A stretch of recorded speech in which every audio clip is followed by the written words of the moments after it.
касается доли софинансирования российской стороны, я об этом сказал.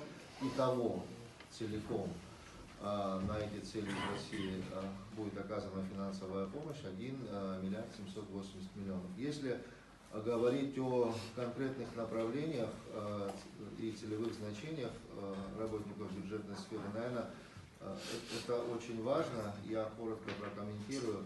Значит, уровень повышения средней заработной платы в 2024 году по отношению к 2023 году целиком по всем будет составлять 27,3%. Если брать, в частности, в разрезе, то, к примеру, педагогические работники образовательных учреждений 26,8 тысяч рублей средняя заработная плата в 2023 году, 29,7 предельное значение в 2024.